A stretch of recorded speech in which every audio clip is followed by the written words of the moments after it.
Welcome back. Business as usual this week. Good things, then bad things, then it's the end of the video.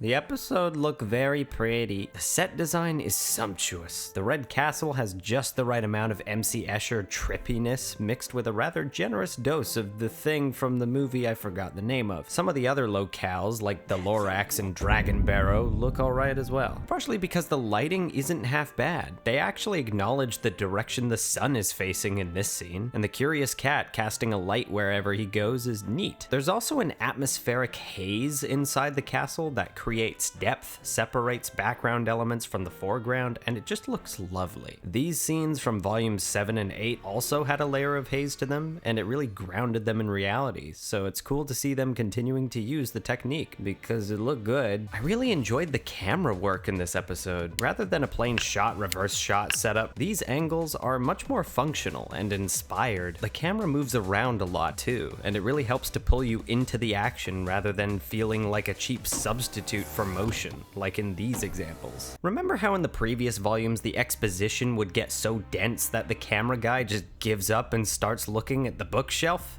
Not here. Every shot serves a purpose, whether it's functional or fun. Hey, look, a pigeon. I thought it was cool how often this butterfly was incorporated into the chapter. It's pretty obvious that these characters are being watched, but nobody even mentions it. It's just there, and it's like this thing. What was it called? Subtlety? No, that couldn't be it. The Red Prince is loud, petulant, annoying, and I kinda like him. The voice acting is entertaining. His animations are a joy to watch, and the dialogue does a rather good job of making you want to see him get curb stomped in the funny wizard game, which is exactly what Team Ruby does in Volume 9's first real fight scene. I don't count those. The choreography is a bit stop and start, and some of the poses are stiff, but okay, look, hold on, come here, look. Listen, okay, look, listen.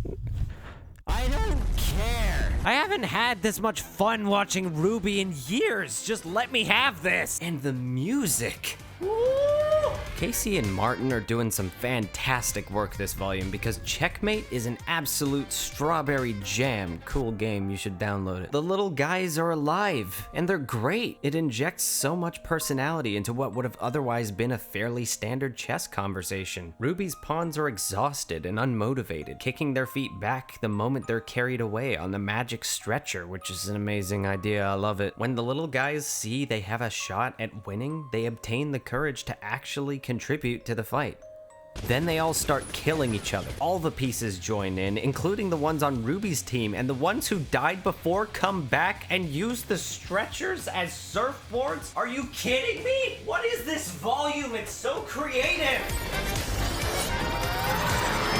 Yes. Anyways, back to the story. The exposition is so well handled in this episode that I can't even call it exposition. It's storytelling, learning about how humans have interfered with this world before through lines like, "If it hadn't been for your kind," is organic and sufficiently builds mystery as to what happened in the past. I'm genuinely curious now, gee darn it. This entire chase sequence and the accompanying musical score are brilliant. More of this, please. The cat is cool. I like the cat, like a lot. He's so animated and nimble. His off-kilter dialogue really works for me, and Robbie Daymond just breathes life into this character. He's quickly becoming a favorite of mine, and if he only appears in 2 episodes, I will prepare a class action lawsuit. And do I detect a little bit of Coraline influence? We heard you like to play games. Why don't we play a game? I know you like them.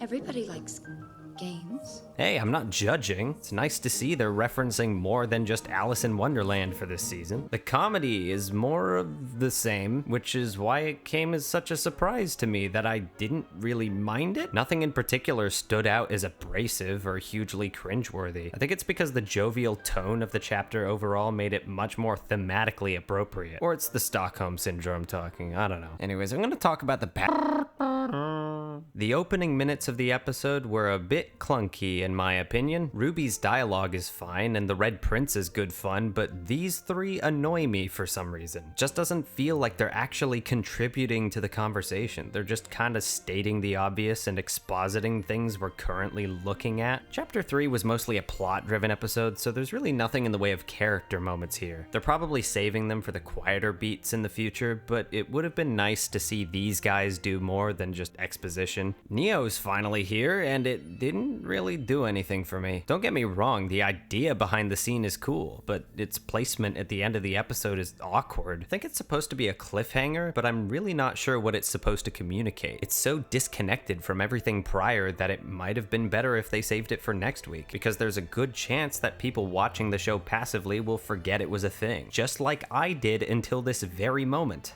Wait, those were all of my complaints? Yeah, I think it's pretty obvious that this is my favorite chapter so far, and for me, Volume 9 as a whole has just been steadily climbing in quality. If I knew back in Chapter 1 that the Ever After would be the breeding ground for some of the show's most creative ideas, I would have probably been on board with it much sooner. Better late than never, I suppose, because I'm sufficiently hooked and ready for more wackiness. The dog is barking. Wow. Yeah. Ugh. I want to record a video.